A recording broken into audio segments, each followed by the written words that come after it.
Comme vous le savez, mesdames et messieurs, un grand baobab est tombé en République démocratique du Congo. Étienne Tshisekedi s'en est allé. Donc, la plus grande partie de cette émission sera consacrée à ce grand homme. Et pour cela, nous recevrons en tout cas son conseiller juridique. Et avec lui, nous allons en tout cas débattre de temps forts de l'actualité de cette semaine. Et pour commencer, nous présentons en tout cas la rédaction de Congo Web Télévision et son président Gabriel Chabani présente en tout cas ses condoléances à la famille biologique d'Étienne Tshisekedi, à l'UDPS et pourquoi pas à toute la nation congolaise. Très heureuse de vous recevoir, Peter Kazadi. Merci beaucoup, madame. Je suis très flatté pour l'attention que votre chaîne accorde à cet événement malheureux qui vient de nous frapper. Je remercie sincèrement le président Chabani qui n'a cessé de penser à nous chaque fois que l'actualité est en vue. Merci beaucoup. Nous sommes en deuil, mais nous faisons notre travail. Et voilà, j'ai un conseiller juridique. Et je vais d'abord commencer par une préoccupation de nous, journalistes congolais. C'est vrai que nous sommes en deuil. Vraiment, je demande votre indulgence, mais c'est le travail.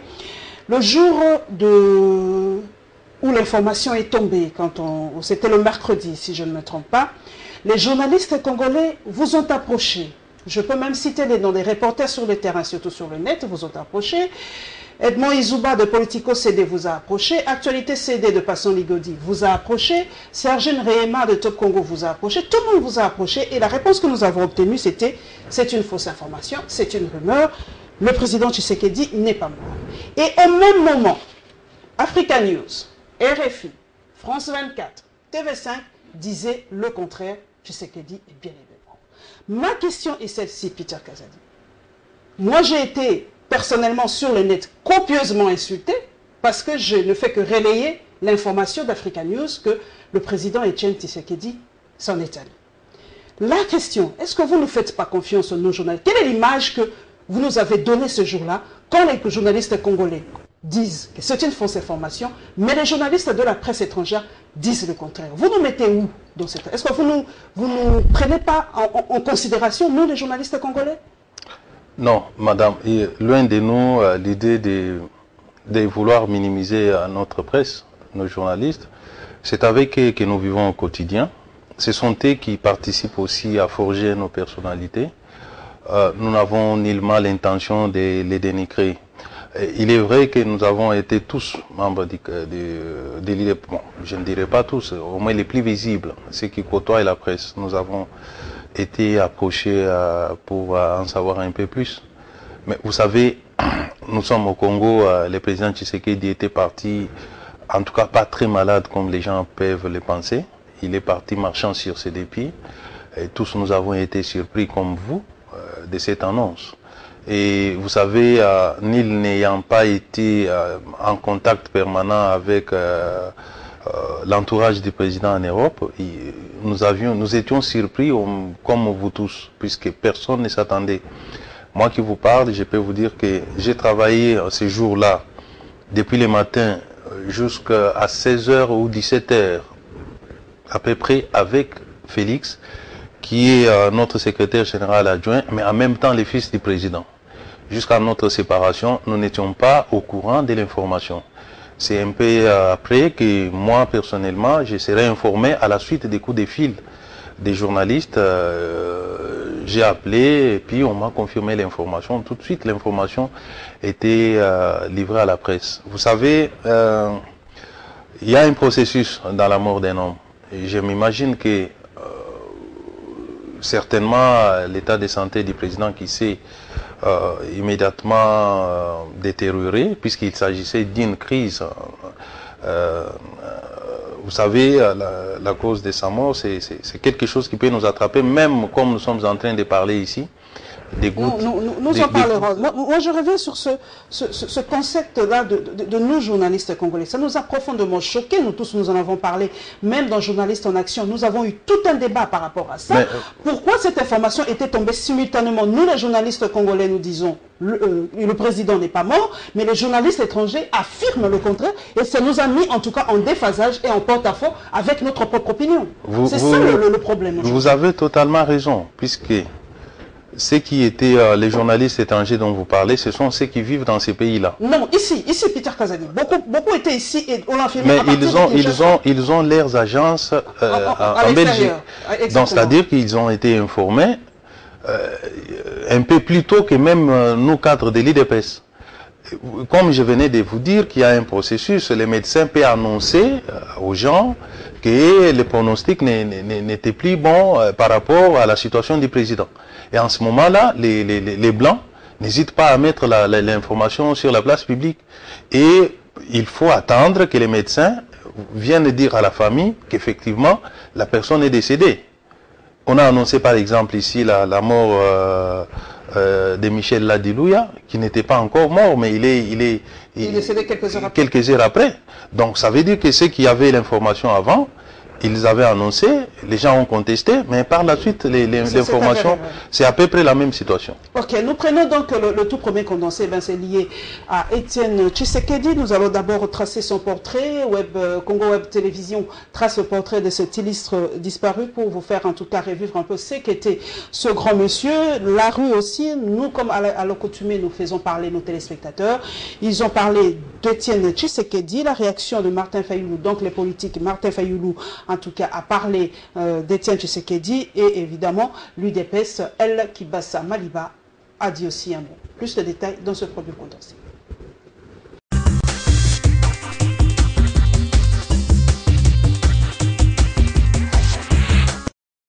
Né le 14 décembre 1932 à Luluabour, l'actuelle ville de Kananga, dans une famille modeste du Kasaï, Étienne Tshisekedi a vibré au moment de l'indépendance du Congo en 1960. À 27 ans, Tshisekedi devient le premier diplômé en droit de son pays. L'année suivante, il s'initie à la politique dans ce qui deviendra le Zaïre de Mobutu Sese Seko. Le jeune Tshisekedi s'accommode bien de ce régime dictatorial qui le propulsera aux fonctions de ministre de l'Intérieur dès 1965. Il ne trouvera rien à redire à l'assassinat 4 ans plus tôt de Patrice Emery Lumumba, le premier chef de gouvernement du Congo indépendant. Rien à redire non plus à la répression et aux exécutions comme la pendaison de 4 politiciens en 1966 et les martyrs de la Pentecôte. Brillant et ambitieux, le jeune homme gravit les échelons du pouvoir et contribue à la rédaction de la Constitution de 1967, amendée 3 ans plus tard pour instaurer le régime du parti unique.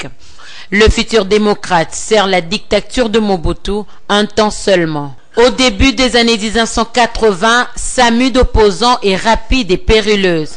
Dans un contexte de crise politique et des colères du peuple, Mobutu les nomme Premier ministre en 1991.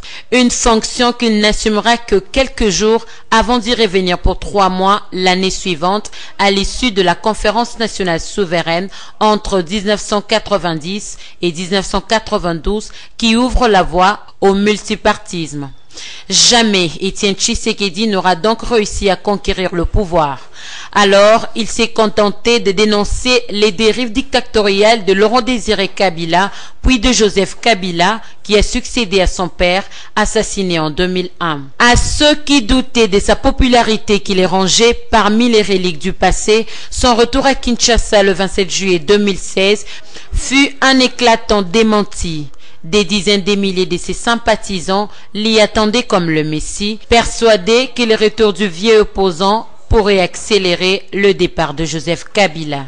Le Sphinx s'est éteint ce mercredi 1er février 2017 sans achever sa lutte. Que son âme repose en paix.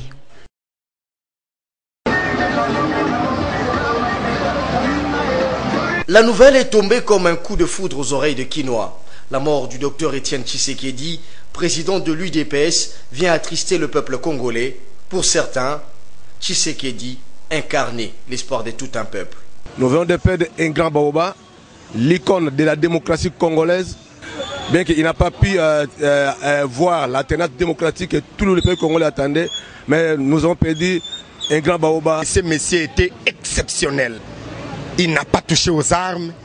Il n'a pas fait quoi que ce soit de violence. Bon, d'abord, j'ai des larmes aux yeux. Je pleure le vieux. C'est un vieux loup de la démocratie africaine. Je ne sais pas comment trop parler. Mais Je demande au bon Dieu de le recevoir dans son royaume. D'autres l'ont qualifié de Moïse pour le Congolais. Et moi, je le considère aujourd'hui comme Moïse. Moïse nous a fait partir de l'Égypte. Moïse devait nous amener dans la terre promise, mais il ne nous a pas amenés à la destination, au bon port. Tshisekedi était bien le leader, mais à côté de lui, il y avait bien des gens. Voilà pourquoi j'ai dit, si dans son parti, il y a des vrais partisans, ils doivent continuer la lutte qu'avait menée le patriote Tshisekedi. Ce Kinois souhaite voir la pérennisation de son combat politique à travers les travaux de la Senko. Tosengi na population, na majorité, na opposition, base à la ferme. Il y a honoré Papo Abima as un héros national et puis c'est les mausolées. Non, c'est vraiment la politicien au Batikali, ba honorer vraiment mémoire ya Tshisekedi na Senko, donc et les Kakitoko ba faciliter Maramutu et ça la bien. Na ba divergence tout et ça la peut balayer au sein à Senko. Le docteur Tshisekedi est arrivé à la fin de sa mission. Il a tracé les chemins de la démocratie. Nous avons suivi les chemins. Il n'y aura rien qui va nous empêcher pour sauver ce combat qu'il a mené, qu'il nous a laissé. Etienne Tshisekedi est parti, certes, à la classe politique congolaise d'honorer sa mémoire en consolidant la paix, l'amour et l'unité du peuple congolais. On ne sait pas quoi dire, on ne sait pas, on ne veut pas le croire, on ne veut pas l'accepter. Tshisekedi, pour nous, c'était ces pays même, c'était la RDC, c'était la démocratie, c'est les combats. 90, nous sommes avec le président Tshisekedi. Nous avons construit, je vais le dire, l'union sacrée. Nous avons traversé la conférence nationale souveraine. Et Tshisekedi m'a appris beaucoup de choses. L'essence d'abnégation, l'essence du don du soi pour sa patrie. Et Tshisekedi était ça.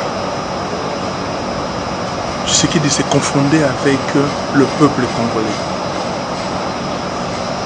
Une des dernières fois que j'ai été avec lui, il y a quelques semaines, avec les évêques de la Senko, on lui dit, président, nous voulons ceci, nous voulons cela. Et le président Tshisekedi demande, et le peuple, qu'est-ce que j'ai fait avec mon peuple? Quelle est la place du peuple congolais? Il a tout le temps travaillé pour son peuple. Tshisekedi, c'est un héros national. Tshisekedi, c'est un héros africain. Et, mais il est parti, il nous a laissé...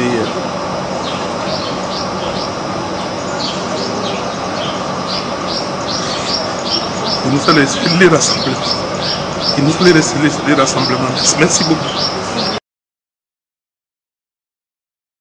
Le leader est mort, notre fondateur est mort, parce que, nous le savons, à l'origine de l'UDPS, Etienne Tshisekedi Omulumba fait partie de fondateurs de notre parti. Donc c'est la grande consternation, c'est la famille UDPS dans toute son entièreté qui est en deuil. Et aujourd'hui, j'aimerais lancer un message à la famille UDPS, à l'opposition, à la majorité aussi, pourquoi pas à tous les politiciens et au peuple congolais. La mort d'Etienne Tshisekedi Omulumba est vraiment quelque chose qui nous a choqués tous. Nous pouvons le dire que c'est l'Afrique qui a perdu quelqu'un de grand. Et pour ça, nous devons honorer sa mémoire. C'est-à-dire, ne pas politiser le deuil. Ne pas politiser ces grands hommes qui doivent partir calmement sous terre, parce que nous le savons que c'est notre chemin à tous. C'est la consternation, même à l'UDPS qui bat ça. Je crois que les organes centraux vont se réunir, peut-être nos drapeaux seront déjà en berne, pour pleurer ce grand fondateur qui a marqué de son empreinte indélébile l'histoire de la démocratie dans notre pays. C'est pour cela que nous demandons à tout le monde de garder une pensée pieuse, mais surtout d'honorer Etienne Tshisekedi Lumumba. C'est une affaire d'État. L'État doit bien organiser le deuil de cet ancien Premier ministre, de cette personne qui a eu le courage, au moment où beaucoup d'entre nous dormaient encore sur leur laurier, le courage de lancer l'esprit de la liberté, la démocratie dans notre pays.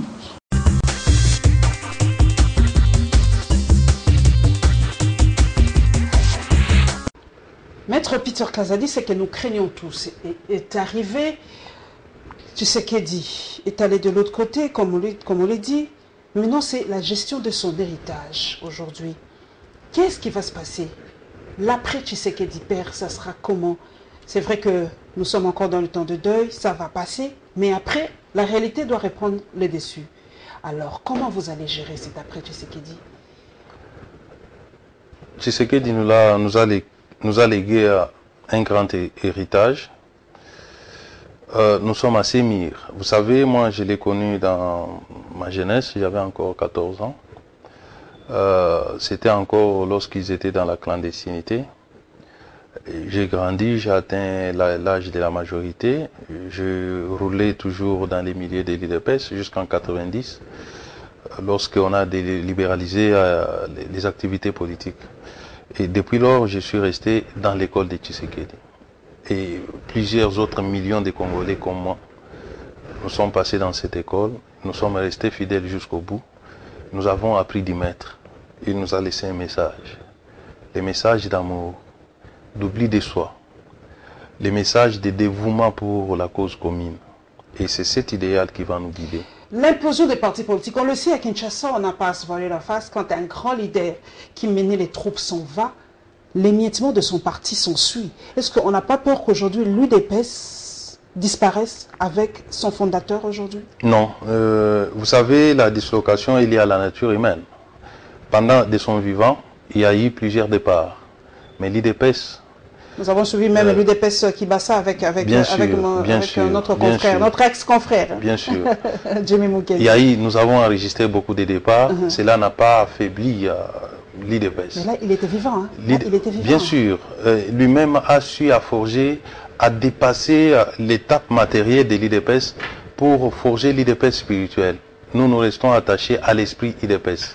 Ce qui veut dire que jamais l'esprit UDPS, la pensée de Tshisekedi, les enseignements de Tshisekedi, c'est ça, exactement. Aujourd'hui, décrivez-nous, parce que des fois on nous dit je suis lumumbiste, mais on ne sait pas très bien ce qu'a dit Lumumba. Tout le monde aujourd'hui, il y en a beaucoup aujourd'hui qui se réclament de Lumumba, et je sais qu'après il y aura beaucoup qui se réclameront de Tshisekedi. Vous savez, quelle est aujourd'hui la pensée qu'on peut retenir de Tshisekedi? À la différence de Lumumba qui n'a vécu que les temps de quelques mois, comme Premier ministre. Comme Premier ministre, même comme politicien.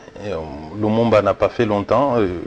L'ouverture politique, bien sûr, depuis les années 59, il était activiste. Mais c'est vraiment à partir des années 60 que l'opinion nationale a connu Lumumba. Et tout de suite après, quelques mois après, il a été tué. En 61. Ce qui veut dire qu'il n'a pas eu le temps d'inculquer son idéologie. Aujourd'hui, nous sommes en train de rechercher l'esprit de Lumumba dans quelques discours qu'il a eu à rédiger et à prononcer. Mais Tshisekedi a pris plusieurs années avec ses disciples à ses côtés. Il y a une différence quand même.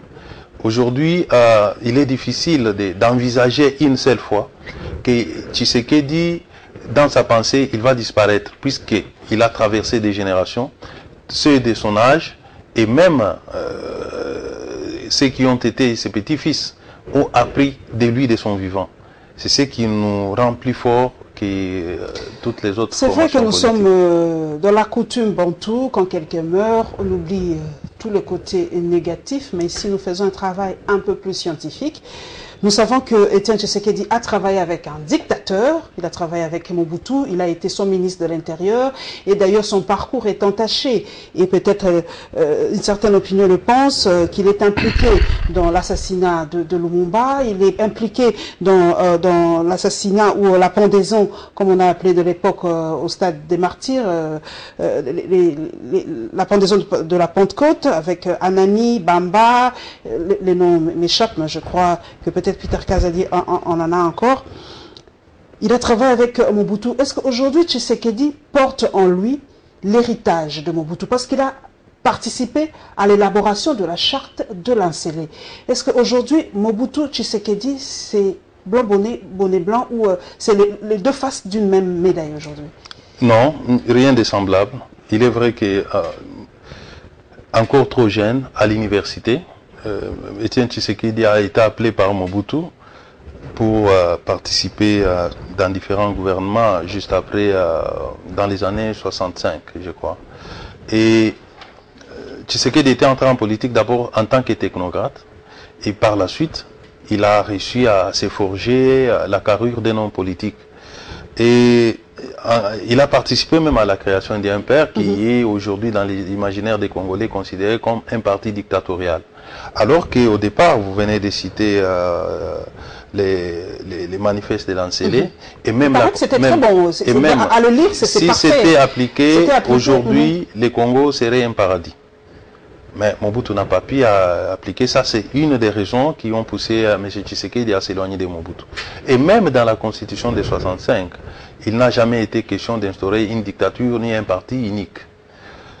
Vu les désordres que les pays avaient connus au lendemain de notre indépendance, on avait pensé instaurer un parti pour essayer de stabiliser les pays sur le plan politique. Étant donné que les années 60 ont été marquées par la pluralité des partis politiques qui étaient créés sur base des ethnies, des tribus. Alors il fallait, pour mettre fin à tous ces désordres-là, instituer un cadre qui pouvait rassembler tout le monde. Un cadre fédérateur. Voilà. Mais l'une des dispositions de cette constitution-là prévoyait l'instauration d'un deuxième parti politique, toujours en tirant les leçons du multipartisme intégral qui avait conduit à la création des partis à caractère tribal. Donc il était prévu un deuxième parti politique à peu près comme à l'américain. Alors, genre républicain démocrate. Voilà. Exactement. Mais malheureusement, au lieu d'appliquer ce qu'on avait convenu de commun accord, l'accord auquel M. Tshisekedi et tant d'autres Congolais avaient participé, Mobutu n'a pas voulu. Il a tout simplement élagué cet article de la Constitution. On a révisé la Constitution et on a élagué, on a institué un parti unique à vie. Et voilà, ce sont là les raisons qui ont conduit M. Tshisekedi à se retirer de Mobutu. Maintenant, par rapport aux différents assassinats politiques que vous venez d'évoquer, on attribue à tort à M. Tshisekedi d'avoir décidé sur l'essor de Lumumba. M. Tshisekedi à l'époque n'était qu'un vice-ministre. Il n'avait pas le pouvoir de décider à la place de son titulaire. Qui était qui à l'époque? Ndaka? Oui. Ministre de l'Intérieur. Ministre de l'Intérieur, M. Tshisekedi n'était qu'un vice, qu'un adjoint. Et d'ailleurs, à la conférence nationale souveraine, les responsabilités ont été établies. Et à l'époque, Mobutu, qui était le bourreau numéro 1, désigné l'assassin de Lumumba, était encore au pouvoir. Lui qui détenait tous les éléments, les archives, il était incapable de prouver l'implication de M. Tshisekedi dans l'assassinat de Lumumba. Mais je regrette aujourd'hui que pour des raisons politiques, que les gens puissent exploiter, veulent faire croire à l'opinion que M. Tshisekedi, le président Tshisekedi avait participé à l'assassinat de Lumumba.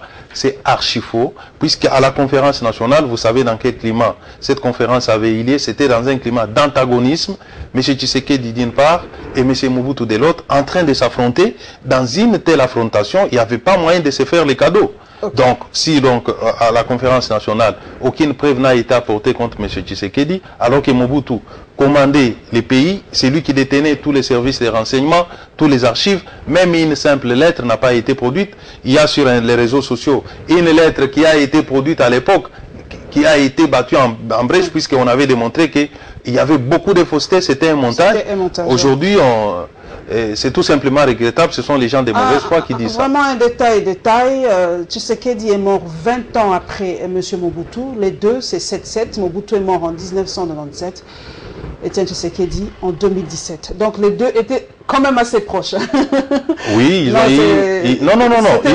eu une amitié, mais c'était vraiment deux personnalités assez fortes. Ils ont eu à travailler ensemble ils ont conçu un projet de société ensemble, mais dans l'application du projet de société, il y a eu des divergences puisque Mobutu avait orienté les choses vers du côté de la dictature, alors que dans l'esprit de M. Tshisekedi, les projets étaient conçus pour les bénéfices de la population. Alors ils se sont séparés lorsqu'il a constaté que les comptes de la population ne s'y trouvaient plus. Ils se sont séparés vers les années 1980 avec l'apparition, en tout cas, de la lettre des 13 parlementaires. Nous poursuivons toujours, nous restons dans ce même dossier de la mort de ce grand homme. La réaction du médecin par rapport à l'embolie pulmonaire, comme vous le savez, comme M. Tshisekedi est mort à l'extérieur, il est mort à Bruxelles, en Belgique. En tout cas, les médecins nous ont dit c'est à cause de l'embolie pulmonaire. Nous allons en savoir un peu plus. Constat à Port des Rameaux à Kinshasa, comme vous le savez, hein, on a remarqué, en tout cas, les rameaux partout, par-ci, par-là. Il y a même une certaine opinion qui se plaignent qu'on les impose de mettre ces rameaux. En tout cas, Congo Web Télévision a constaté cela et la demande de deuil national par le collectif 24. Plus de détails dans ce prochain condensé.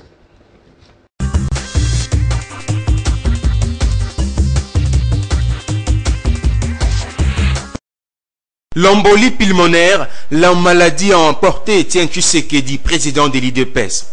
Qu'est-ce qu'une embolie pulmonaire? Le médecin spécialiste, le docteur Kitoko Benjamin de l'hôpital La Brèche, répond. On n'entend pas embolie pulmonaire, c'est une oblitération, en d'autres termes, c'est l'obstruction d'une artère, généralement ce sont les branches de l'artère pulmonaire, par un caillot. À l'aide d'un tableau, le docteur Kitoko explique aussi le mode opératoire de cette pathologie dans l'organisme humain. L'embole, c'est un caillot de sang qui est en train de circuler dans les vaisseaux. Et ce caillot qui est en train de circuler dans le vaisseau, lorsqu'il se retrouve dans un vaisseau de petit calibre, il peut obstruer ce vaisseau-là. Et une fois qu'il obstrue le passage du sang, cela a pour conséquence la formation d'un infarctus, c'est-à-dire la non-irrigation de la partie qui est en amont. Et lorsque cette partie-là n'est pas nourrie par le sang, la conséquence est que les tissus vont mourir. Il y aura ce que nous appelons en médecine un infarctus, une ischémie. La mort de ces tissus va se traduire par des signes cliniques. Parmi ces signes cliniques, la personne aura un malaise sous forme d'étouffement.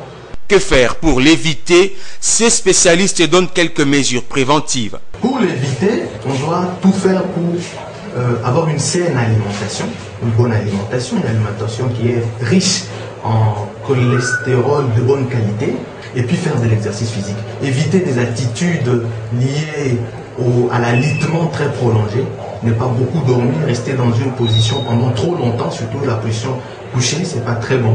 Les symptômes de l'embolie pulmonaire se traduisent de façon générale par des malaises. Et ces malaises-là sont de type essoufflement.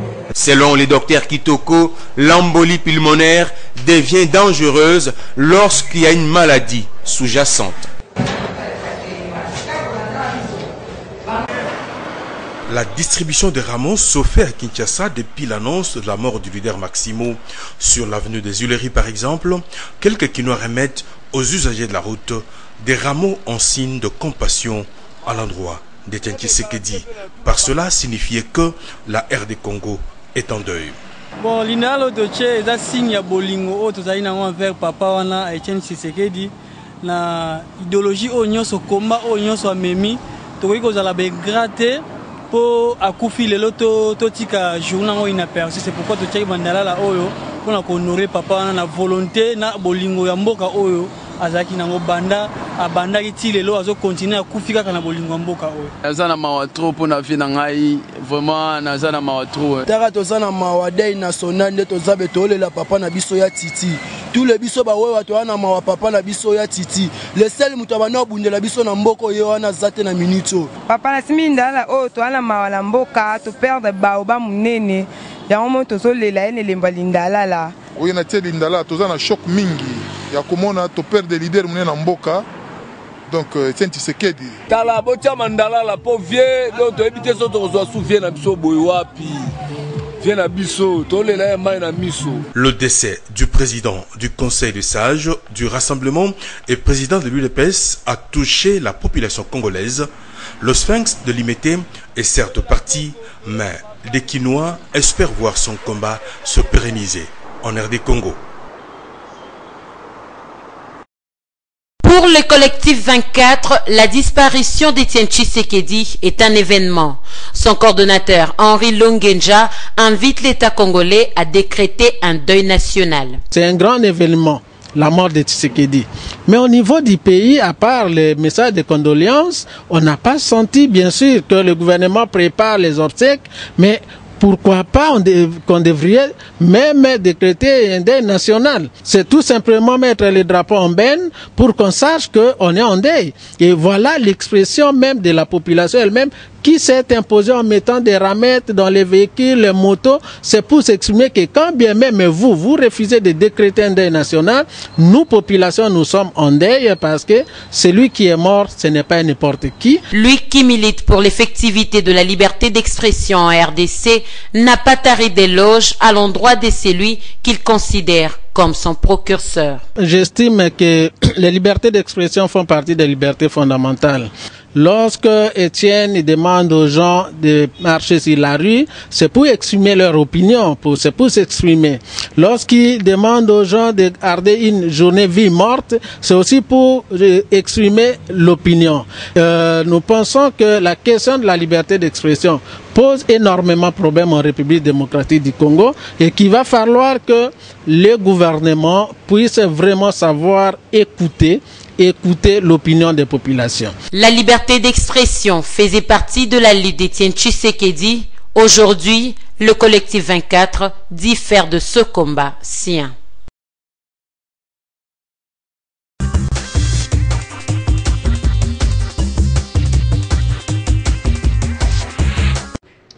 Peter Kazadi, le médecin nous a expliqué un tout petit peu c'est quoi l'embolie pulmonaire, mais je sais que vous n'êtes pas trop spécialiste, vous n'êtes pas médecin, donc pas trop de détails par rapport à ça, mais moi je reviens dans l'après Tshisekedi.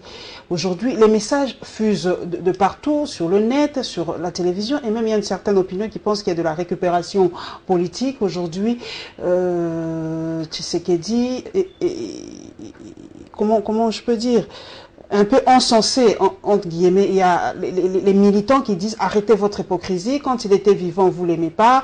Vous disiez à l'époque que c'est celui qui faisait tuer les enfants d'autrui. Vous disiez à l'époque c'est lui qui faisait. Et pourquoi aujourd'hui vous l'encensiez? Est-ce que pour vous, Tshisekedi mérite-t-il les honneurs de toute une nation? Doit-on faire un deuil national? Doit-on vraiment aussi l'honorer avec des médailles comme on l'a fait avec les autres? Vous savez, madame, les combats d'Étienne Tshisekedi, ce n'était pas un combat individuel. Ce n'était pas un combat pour sa famille biologique. Ce n'était pas un combat uniquement pour son parti, l'UDPS. Ce n'était pas un combat pour sa famille politique, aujourd'hui les rassemblements. C'était un combat pour le respect de l'homme en tant qu'être créé par Dieu. C'est un combat universel, le respect des droits de l'homme.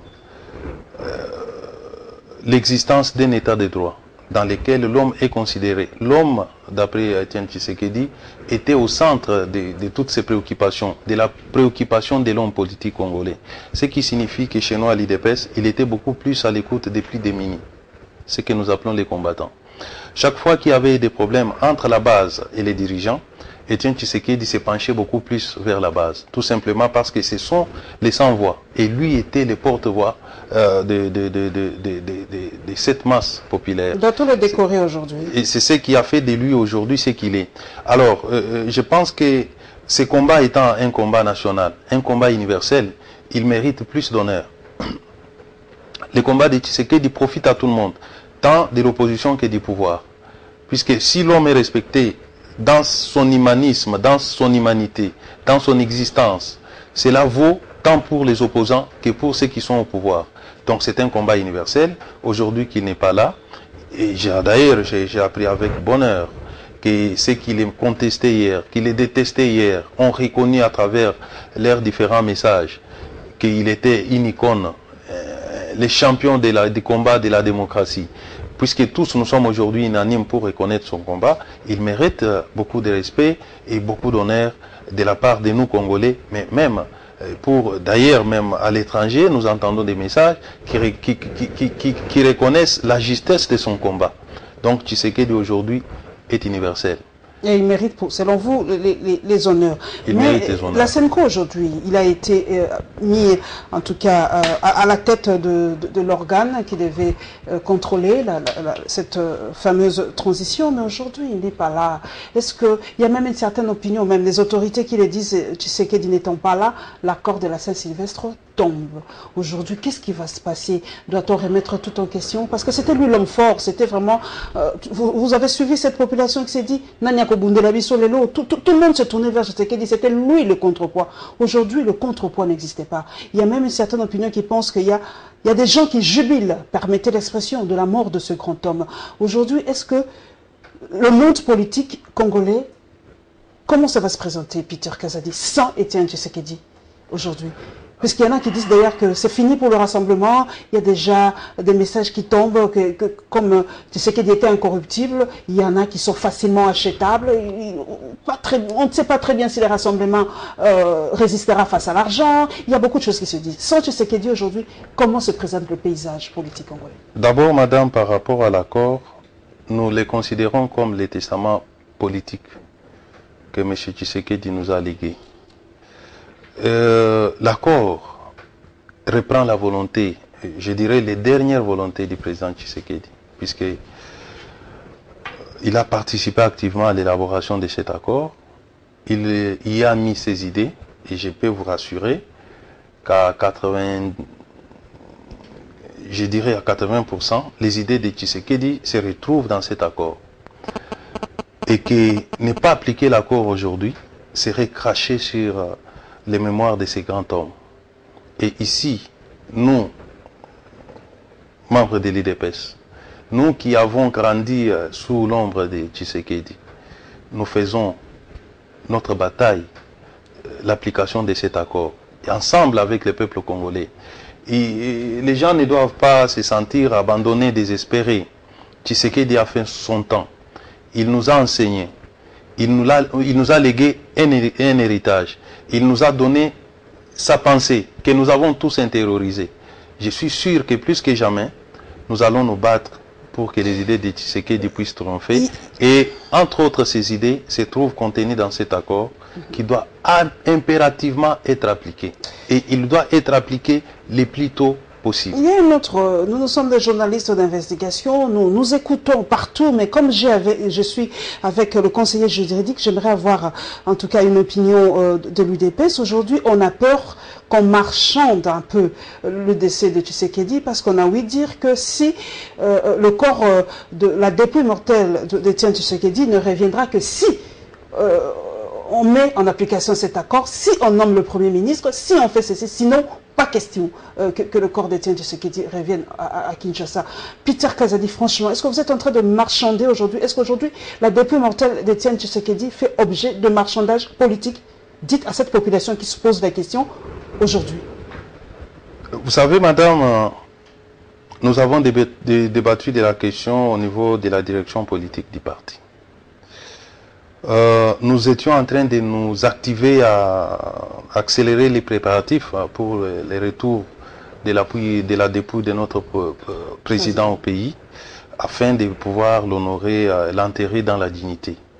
Au même moment que nous, l'IDPS, nous étions en réunion, après notre réunion, nous nous sommes retrouvés dans une autre réunion de rassemblement.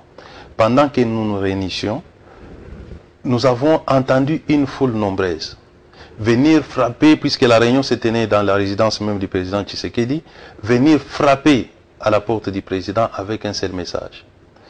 L'accord, le testament laissé par Tshisekedi doit être appliqué ici et maintenant pour qu'un gouvernement d'union nationale puisse prendre ses obsèques en charge. Vous savez ce qui a fait la force de M. Tshisekedi, madame, c'est son écoute de la population. En 1991, M. Tshisekedi a été nommé Premier ministre. Après, bien sûr, des tractations qui ont abouti à sa nomination. Et l'ordonnance publiée la nuit. Le matin, le peuple congolais s'est rendu chez lui pour lui dire que nous ne voulons pas de cette nomination-là, faite unilatéralement par Mobutu. Vous serez le premier ministre issu de la conférence nationale souveraine. Tout de suite, M. Tshisekedi avait renoncé à sa nomination par M. Mobutu. Ce qui signifie que, parmi, entre autres héritages que Tshisekedi nous a légués, c'est d'écouter ce que dit la population. Qu'est-ce qui va se passer maintenant? Parce qu'aujourd'hui aussi, le gouvernement, c'est un grand monsieur. Aujourd'hui aussi, le gouvernement est en train de faire des préparatifs pour l'accueillir dignement. Est-ce qu'il y a déjà jonction entre l'UDPS, le rassemblement et le gouvernement pour qu'en tout cas, ces deuil, qu'il n'y ait pas trop d'anicroches, parce que c'est la grande peur. Nous avons suivi quand il était vivant, il y avait une foule immense qu'il avait accueilli. On a encore les images de sa dernière venue à Kinshasa. Plus d'un million, des millions de Kinois sont allés l'accueillir. Aujourd'hui, il y a cette masse qui dit que c'est sa dernière venue à Kinshasa. Je crois que ce sera même le double, le triple des Kinois. Comment ça va se passer? Est-ce que vous vous mettez d'accord, est-ce que vous mettez un peu les égos de votre côté pour accueillir dignement ce festival? Sinon, ça sera vraiment un couac terrible et c'est la peur des gens qui l'ont aimé et qui l'ont apprécié aujourd'hui. Oui, avant de répondre à ça, je voudrais apporter une précision par rapport à la question précédente. Je vous en prie. Lorsqu'on dit que nous sommes en train de marchander, non. Je venais de vous dire que la direction politique était résolument engagée à enterrer notre président dans la dignité, avec nos propres moyens, puisque nous avons les moyens d'enterrer, de plairer notre président et de l'enterrer dans toute dignité. Mais face à cette demande sociale, une demande populaire, nous sommes obligés d'écouter. Ici, je donne mon point de vue personnel. Le parti n'a pas levé l'option de marchander quoi que ce soit par rapport à la mort du président, pour obtenir un poste ministériel ou quoi. Il est loin de la ligne politique actuelle de notre parti. Mais parce que moi, adepte de M. Tshisekedi, j'entends cette demande sociale, moi, Peter Kazadi, j'ai souscrit à la demande du peuple. Si maintenant, on peut penser appliquer cet accord pour qu'un gouvernement d'union nationale puisse prendre les obsèques du président Tshisekedi en charge, ça va marquer même la réconciliation. Vous savez, aujourd'hui, nous avons le premier ministre Sami Badibanga, qui se réclame de l'IDPS, mais contesté du vivant de Tshisekedi par l'IDPS. Que ces messieurs viennent se pointer aux obsèques de Tshisekedi. Il sera à Bruxelles, je vais dire, il va aller s'incliner à Bruxelles. Et je peux vous garantir qu'il ne mettra jamais ses pieds là-bas. Et s'il ose les mettre, je ne sais pas ce qui pourrait arriver. Ça serait insulter la mémoire, les mémoires du président Tshisekedi.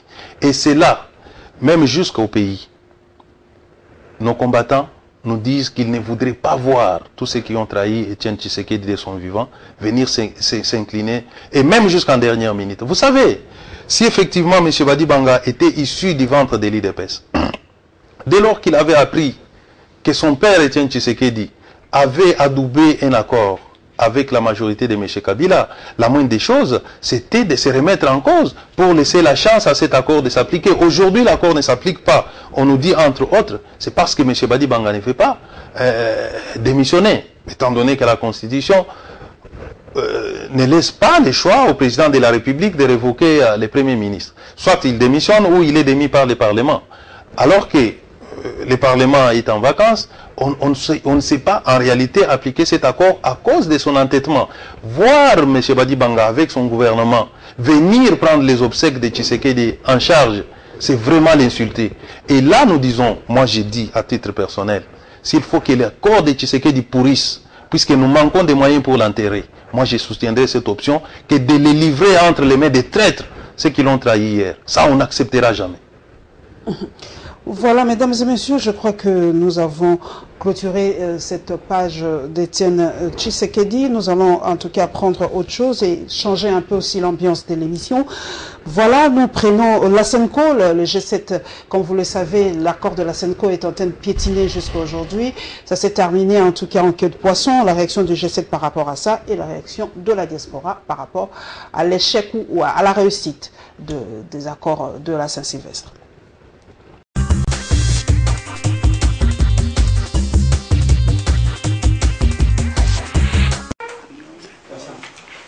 Le G7 ne digère pas la dernière sortie médiatique de KTB Katoto.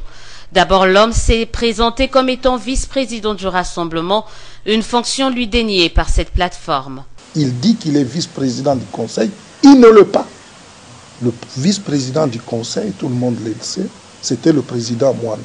Et s'il y a quelqu'un qui devrait revendiquer cette fonction, c'est bien le président actuel du G7. Mais je ne le fais pas. Il faut donc être sérieux. Le frère de Moïse Katumbi est considéré comme ceux qui, dans le rassemblement, tentent de placer leurs ambitions personnelles au-dessus des intérêts de la population, explique Pierre Lumbi. Nous faisons cette remarque à l'endroit du président Katebe Katoto, mais cette remarque vaut bien pour tous ceux qui veulent courir derrière le poste. Ceux qui veulent vraiment être Premier ministre ou être ministre pendant longtemps. Ils n'ont qu'à attendre les élections. De la non-signature des arrangements particuliers, le G7 renvoie la faute à la majorité, d'où cette mise en garde. S'il s'avérait que cette stratégie est en réalité une manœuvre dilatoire visant à engager le pays dans un nouveau glissement, la majorité présidentielle prendrait seule le risque de plonger la République démocratique du Congo dans le chaos. Dès lors, elle emporterait seule l'entière responsabilité devant le peuple congolais et devant l'histoire. Le G7 renouvelle sa confiance en la SENCO dans sa mission de bons offices, dans ses pourparlers directs en vue de son aboutissement heureux. Les évêques, ce qu'ils font n'est que un appui au travail des politiciens. Ce n'est pas aux évêques de faire le travail des politiciens. Donc il est tout à fait important et nécessaire d'ailleurs que les politiciens prennent leurs responsabilités, même en l'absence des évêques. L'accord tel qu'il a été signé parle d'un candidat, ou du moins d'un Premier ministre issu du Rassemblement, et que ce Premier ministre sera nommé par le chef de l'État. Il est important que, au préalable, les deux tendances, c'est-à-dire la majorité présidentielle et l'opposition, les rassemblements avec l'UDPS en tête, essayent de se voir pour essayer d'aplanir les petites différences de vue qui pourrait y avoir afin de faciliter le travail au chef de l'État. C'est souvent le problème de positionnement. Ceux qui appuient ou qui appuieraient Nanga parfois à l'aveuglette pouvaient le faire parce qu'ils y trouvent leur compte, et ceux qui sont contre lui le feront parce qu'ils n'y trouvent pas, qu'ils ne se retrouvent pas dedans. Mais or, ici, il s'agit d'une affaire de la nation. Et nous pensons que la CENI, à ce stade, est en train d'abattre déjà un travail assez important et qu'il est important, à l'heure qu'il est, que les uns et les autres puissent essayer de réfléchir deux fois.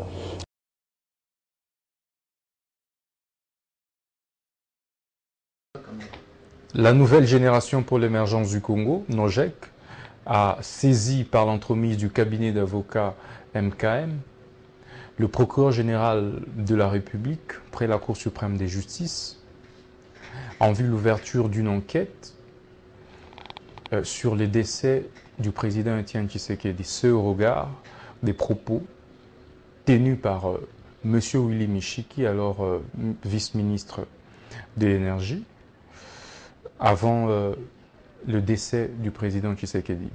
Ces propos étaient bien tenus au cours d'un magazine dénommé Équipe nationale, animé par 3 journalistes, équipés dans plusieurs chaînes, dont Antenne A. C'était enregistré le 28 où il affirmait que le président Tshisekedi ne reviendrait plus en RDC. Et sachant que bien avant cela, c'est 2 de ses médecins privés qui étaient nommés respectivement comme ministre de la Santé et vice-ministre des Finances, il va de soi que nous, Congolais, que nous, nouvelle génération pour l'émergence du Congo, étant donné la personnalité du président Tshisekedi, étant donné l'envergure de sa lutte que nous puissions nous interroger. Nous étions donc dans le droit, considérant le président Tshisekedi comme patrimoine national, de saisir le PGR en vue d'avoir de l'éclairage. Ce que nous voulons dans cette démarche, c'est d'avoir l'éclairage sur la véracité des propos tenus par Willy Michiki.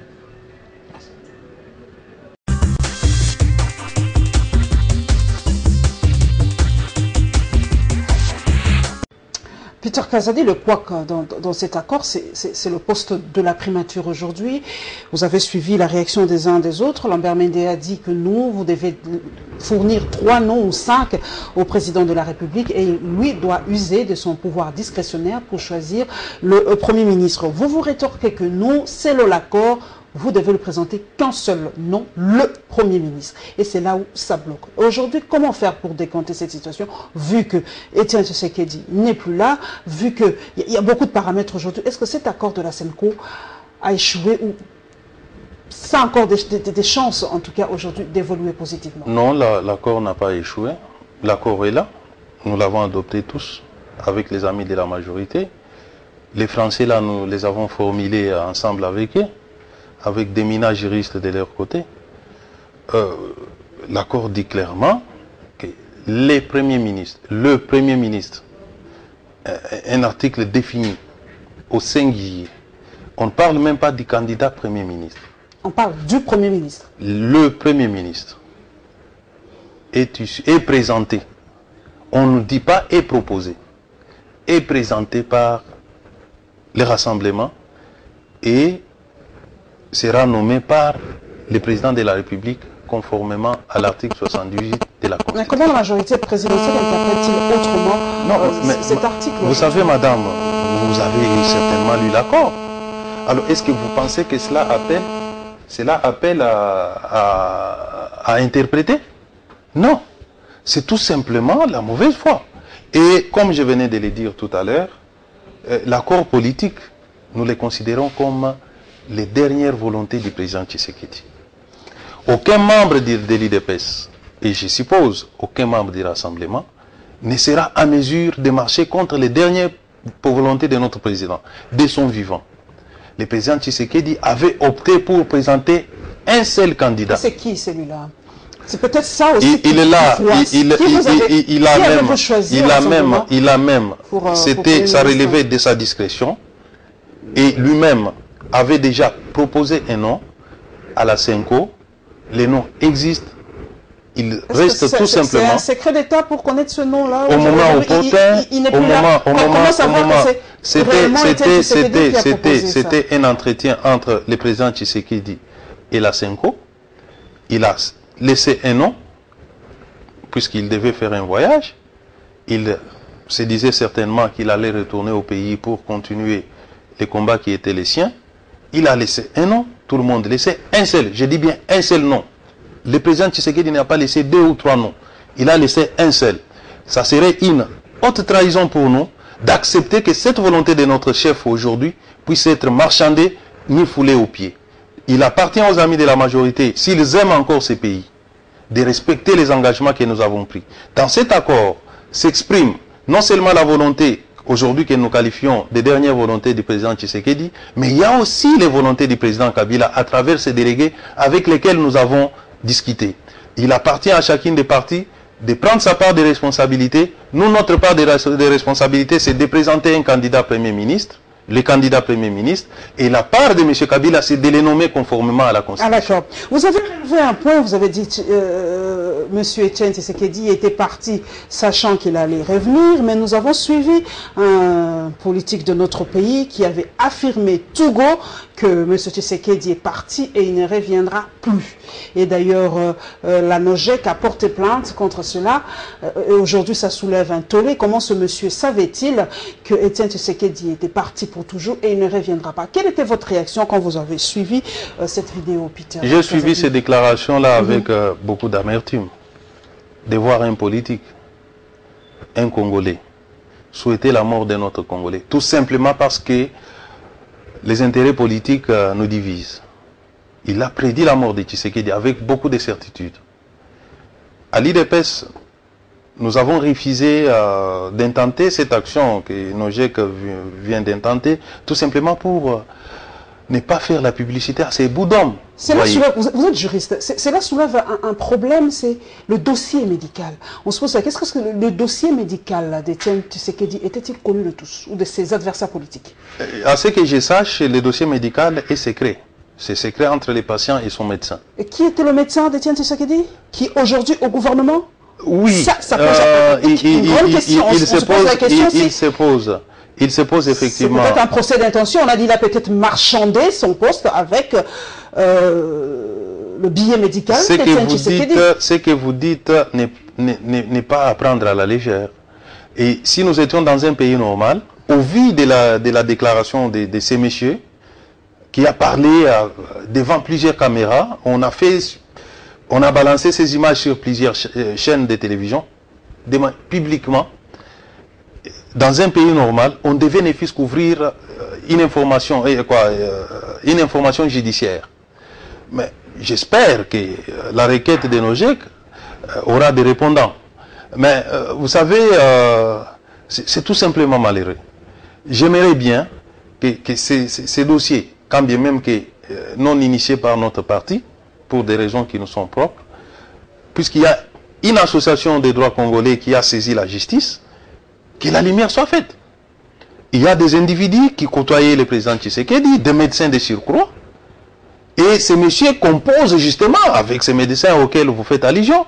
Il doit avoir reçu des renseignements, certainement, probablement de ces médecins.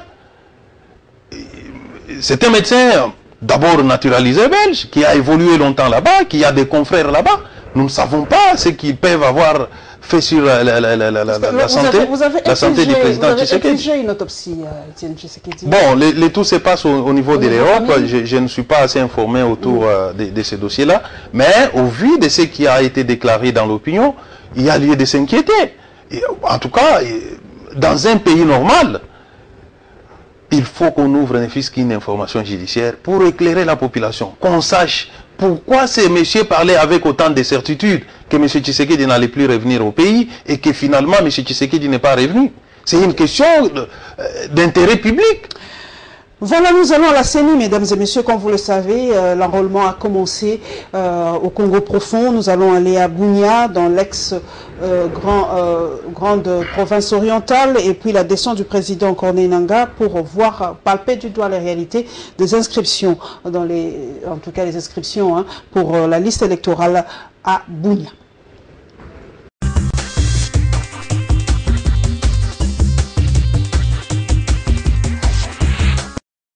Avec les membres du comité provincial de sécurité élargi aux députés nationaux des Litori et du Haut-Uélé, élus provinciaux ainsi que le secrétaire exécutif provincial de la CENI, les discussions ont tourné autour des aspects de l'opération d'enrôlement des électeurs, non seulement dans ces parties de la République, mais également dans les 12 provinces qui constituent la deuxième ère de cette opération. S'agissant de la sécurisation du processus électoral, Nangaa déplore les poches d'insécurité dans certains territoires, mais demeure optimiste quant à la poursuite tant bien que mal de l'enrôlement. Toutefois, il en appelle au sens de responsabilité du gouvernement pour, entre autres, sécuriser des kits, mais également le personnel de la CENI. Quant au dossier politico-administratif lié aux limites frontalières entre les provinces de l'Ituri et celles du Haut-Uélé, le patron de la centrale électorale promet d'impliquer les deux gouverneurs afin de remédier à la situation. En dépit de ces quelques ratés, l'opération d'enrôlement dans les 12 provinces se déroule plutôt bien, rassure le président de la centrale électorale. Dans toutes ces provinces, l'opération se déroule normalement. Et c'est l'occasion d'annoncer, bien entendu, qu'au courant de cette semaine, nous allons fêter le 10 millionième électeur inscrit. Au-delà de ça, il fallait faire une supervision en Ituri et préparer le lancement de l'opération, bien entendu, dans le reste des provinces. À noter que pendant son séjour à Bunia, Corneille Nangaa a tenu le cadre de concertation entre la CENI et les forces vives de cette province. Il les invite à s'impliquer pour réussir à relever le défi du processus électoral en RDC.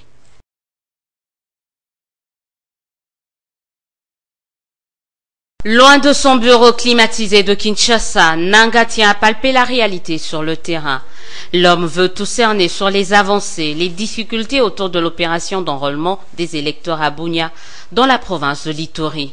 Accompagné du gouverneur de cette province, le président de la CENI va faire la ronde de 4 centres d'inscription.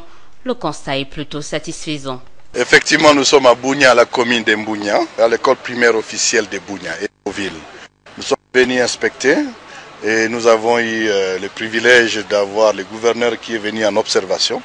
L'opération se déroule normalement. Nous nous approchons cette semaine, nous allons fêter le 10 millionième électeur enrôlé en République démocratique du Congo.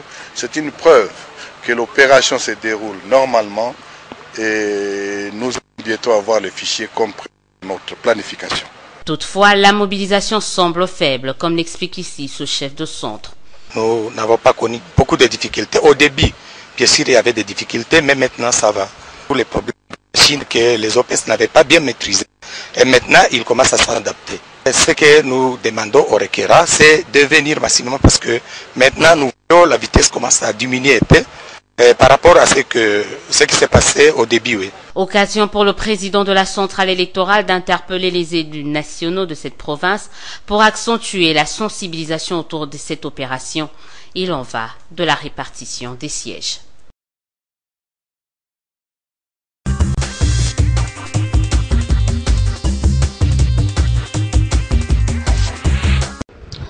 Peter Kazadi, vous avez suivi, hein, Corneille Nangaa descend sur le terrain, c'est un homme de terrain, il descend pour voir un peu comment ça se passe, en tout cas pour les kits électoraux, l'enrôlement des électeurs.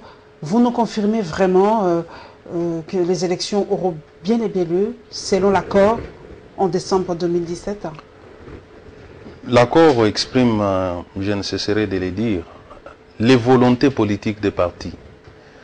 Nous avons pris l'engagement d'organiser les élections, d'offrir à notre population les élections au plus tard en décembre 2017. Mais malheureusement, nos amis d'en face, la majorité présidentielle, jouent avec les temps. Ils veulent repousser l'application de l'accord à plusieurs mois.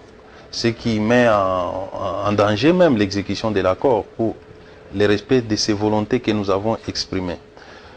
M. Nangaa ne m'inspire pas confiance, madame. Je connais dans quelles conditions il a été placé à la tête de la CENI et les missions qui lui ont été conférées par justement... Sans des procès d'intention. Non, madame. Peter Kazadi, vous êtes juriste, il faut savoir peser je suis juriste et je pèse bien mes mots. Vous avez des preuves de tout ce que vous avancez? Je suis un homme politique. Nous avons plusieurs canaux d'information et même les faits les témoignent.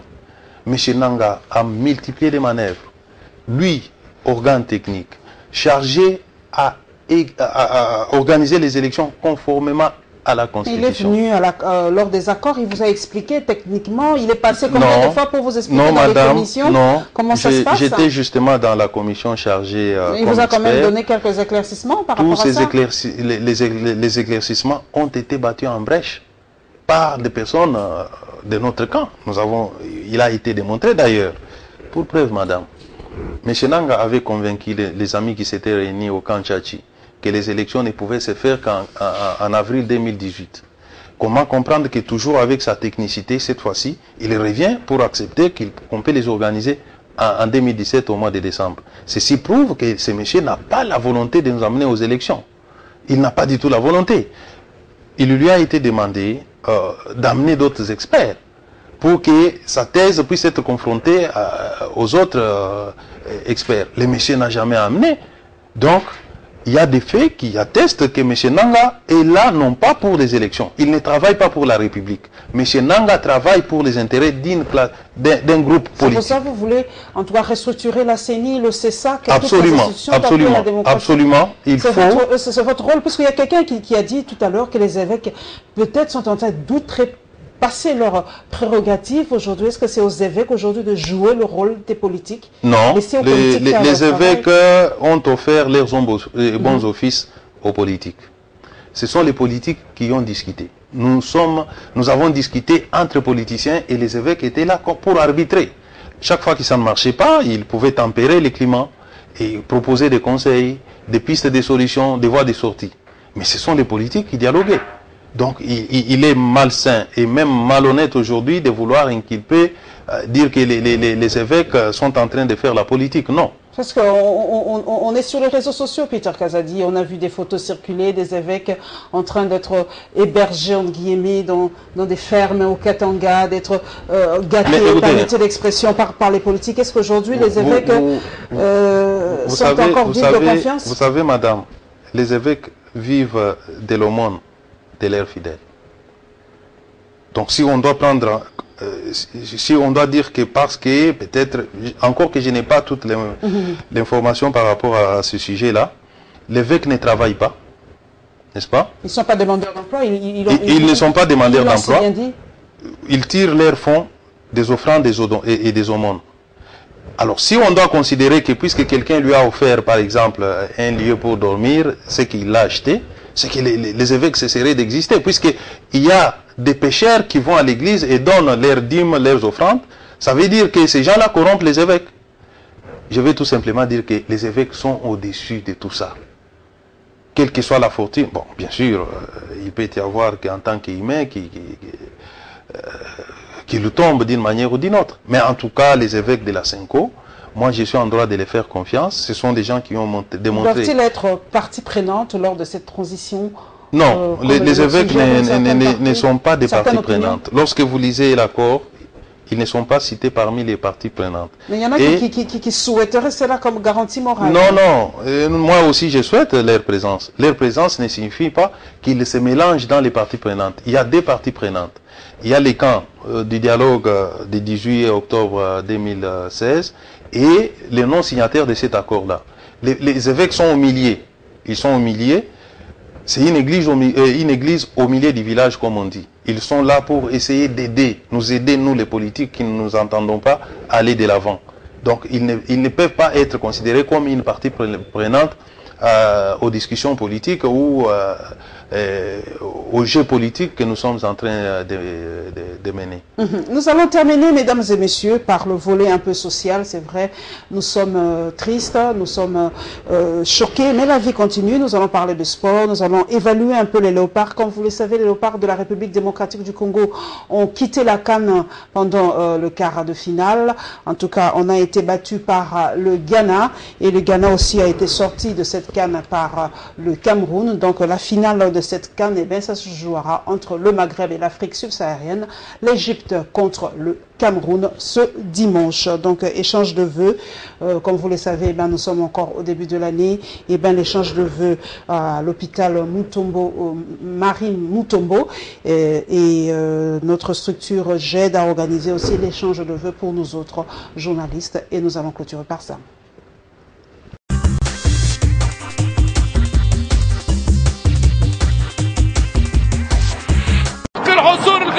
Après l'élimination des léopards seniors de la RDC à la Coupe d'Afrique des Nations Gabon Total 2017, l'heure est à l'évaluation. Les structures d'appui aux léopards, le membre du cabinet du ministre des Sports, le journaliste sportif et toutes les personnalités sportives qui ont accompagné les fauves congolais à cette campagne africaine ont participé à cette réunion. Après échange à bâton rompu, le numéro 1 des sports congolais s'est dit satisfait de la participation des léopards. Willy Bakonga a fait citer tous les sportifs congolais pour leur soutien à l'équipe nationale. Il était question qu'on fasse une évaluation sans complaisance de la vie des supporters au Gabon.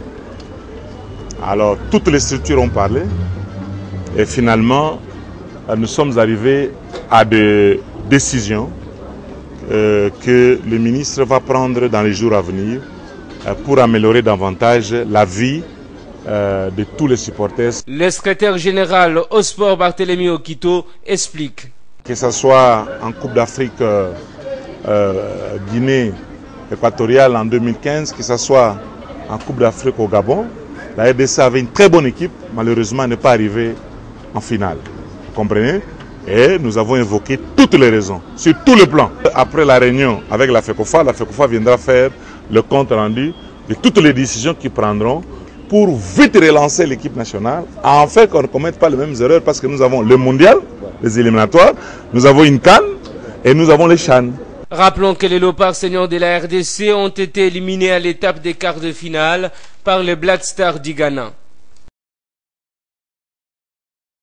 Deux temps forts ont marqué cette cérémonie, les préparatifs du 10e anniversaire de l'hôpital Biamba Marie Mutombo, mais également l'échange des vœux. Le personnel œuvrant dans cette institution hospitalière s'est réuni autour de son staff dirigeant pour échanger sur le fonctionnement de l'hôpital Biamba Marie Mutombo, qui totalise cette année 10 ans d'existence. Après échange, l'administrateur délégué de l'hôpital Biamba Marie Mutombo, Maître Mpoy Luman, est revenu sur les différentes réalisations de 2016, ce avant de relever les défis auxquels fait face son institution et projeter les perspectives d'avenir. D'ailleurs, il y a notre capacité à relever collectivement les défis qui a permis à notre hôpital d'être récompensé par Kineward en 2016. Pour garantir notre avenir, il nous faut d'abord avoir un projet. Ces projets-là, je suis en train de les définir avec le conseil d'administration. Il sera porté à votre connaissance sous peu, pour que vous compreniez, parce que nous engageons plusieurs choses dans notre hôpital, nous faisons beaucoup de campagnes, nous ouvrons de nouveaux services, mais nous devons définir l'ampleur et le contenu de notre projet. L'occasion était propice pour l'administrateur délégué de l'hôpital Biamba Marie Mutombo d'encourager les cadres et agents pour avoir abattu un travail de titan durant plusieurs années, ce au profit des patients. Dès à présent, je vais saluer l'engagement dont vous faites preuve au quotidien pour assurer le meilleur service hospitalier afin de garantir à tous un meilleur accès aux soins et à des soins de qualité. Je mesure, mesdames et messieurs, le travail que vous accomplissez au quotidien avec dévouement et en donnant le meilleur de vous-même au service des patients, et je vous en suis reconnaissant. Tour à tour, les agents ont reçu de l'administrateur délégué des cartes de vœux. La cérémonie a été sanctionnée par de mets préparés quant à ceux et la prise d'une photo souvenir, histoire d'immortaliser la dite manifestation. Ce mardi 31 janvier 2017, nous sommes au centre des ressources pour les médias. L'heure est à la détente pour les chevaliers de la plume, responsables des différentes structures de la presse en RDC. Une cérémonie d'échange de vœux qui n'occulte en rien la situation des médias et des journalistes au pays. Voilà qui explique cet appel à la mobilisation générale des médias face à leurs responsabilités et aux enjeux de l'heure. Ici, le secrétaire général de GED, Chivis Chivwadi, fait allusion à la situation politique de la RDC, un pays dans l'attente d'une alternance et dont les médias sont appelés à jouer pleinement leur rôle pour sa matérialisation.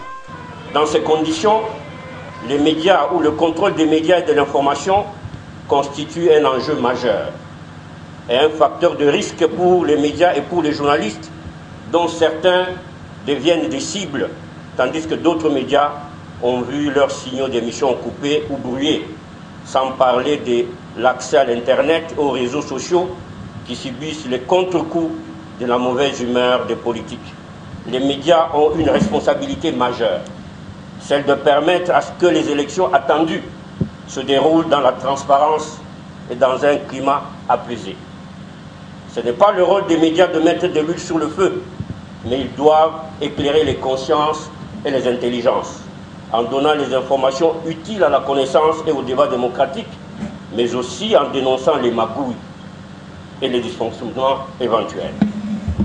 Après cet appel, place à un moment de détente entre membres de la corporation, histoire de lier l'utile à l'agréable.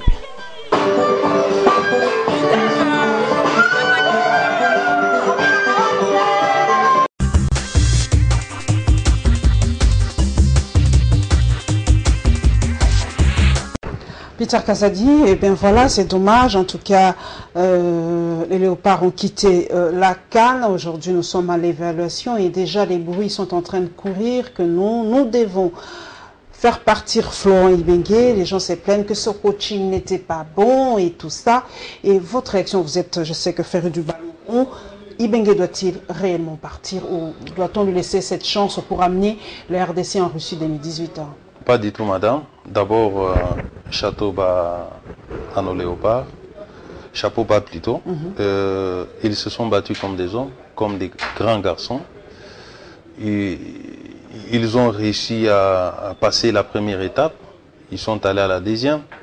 Bien qu'éliminés, moi je les ai vus se battre vraiment, ils ont fait honneur. Le coaching était bon selon vous, parce qu'on se plaint du coaching que Florey Ibenge ne remplace pas assez vite les joueurs, il laisse les joueurs qui sont un peu en méforme sur le terrain et tout ça, donc doit-on le seconder par quelqu'un d'autre ou doit-on faire revenir des sorciers blancs En tout cas, vous savez, madame, à mon point de vue, je ne trouve aucune faille dans le coaching de notre entraîneur national que j'apprécie bien. Un Congolais qui fait la fierté du pays, il a réussi à nous faire gagner une coupe. Le Chan. Oui, il s'est toujours battu, même avec son club au niveau national. Au jour d'aujourd'hui, je ne vois pas dans les pays un plus que Bengue. Je crois qu'on doit lui laisser le temps de s'organiser, surtout que devant nous, il y a la Coupe du Monde qui est annoncée. Il faut qu'on lui laisse le temps. Et vous savez, en matière de football, il n'y a que des choses. Soit vous perdez ou alors vous gagnez. Et ce qui serait ridicule, c'est de se faire battre aussi de manière ridicule. Moi, je n'ai pas vu notre équipe être battue de manière ridicule. Par contre, notre équipe a battu d'autres équipes de manière vraiment ridicule. Froidement, oui, j'ai avec moi un féru, je le répète, du ballon face au Ghana. Est-ce que la RDC devait perdre face au Ghana, vu la manière dont on a joué ces jours-là? À la première mi-temps, nous avons dominé le Ghana, mais à la deuxième mi-temps, c'était vraiment en principe, vu la manière nous avions dominé pendant la première mi-temps et que nous n'avons pas réussi à marquer un but. J'avais dit aux amis avec lesquels je suivais les matchs en direct, je leur ai dit que nous allons perdre ces matchs. Tout simplement parce que lorsqu'une équipe domine aussi comme nous l'avions dominé et que nous n'avons pas la chance de marquer, l'expérience prouve que souvent on perd. Le mental aussi. Le mental, puisque les autres, à la deuxième mi-temps, sont revenus beaucoup plus réconfortés et nos équipes, sur le plan mental, se disaient certainement que nous n'avons pas la chance aujourd'hui. Et ce qui conduit fatalement à une défaite. Moi, je l'avais pressenti, puisque tel que nous avions dominé durant la première période, il était normal et logique que nous puissions marquer ne fût-ce qu'un seul but pour nous motiver davantage. Le fait d'avoir raté cette occasion, je pensais que ça allait entamer... voilà. Et c'est ce qui est arrivé. Nos léopards, en tout cas, d'après moi, se sont bien défendus et notre entraîneur mérite beaucoup de respect. C'est ce dimanche, en tout cas déjà je crois que nous connaîtrions après cette émission le vainqueur de la CAN, mais pour vous, Cameroun-Égypte, quel pari, vous préférez quelle équipe? Je préférerais les Cameroun, tout simplement parce que c'est un pays qui fait partie de notre aire géographique. Je me sens beaucoup plus proche des Camerounais que des Égyptiens. Voilà, mesdames et messieurs, nous sommes donc à la fin. Et un petit peu d'ironie, comme moi je l'ai dit souvent, et bien le dimanche, on mettra le piment dans la sauce, comme disent les Camerounais. Donc, bonne chance aux Lions indomptables. Vraiment, ne soyez pas domptés ce dimanche. Et nous vous souhaitons en tout cas la coupe pour terminer en beauté cette CAN. Merci en tout cas à toute l'équipe technique. Et moi, je tiens personnellement à féliciter Molière Télévision qui nous a montré des images d'archives d'Étienne Tshisekedi. C'est là où on se dit que vraiment les archives ont une force et ça nous fait revivre en tout cas les années 90, 91 et 80. Nous avons retrouvé l'Étienne Tshisekedi d'avant, combatif lors de la conférence nationale souveraine. C'était vraiment des très belles images. Et merci à vous et nous nous retrouverons, mesdames et messieurs, les dimanches prochains. Bon début de semaine à tous les journalistes et surtout aux journalistes à Naxi.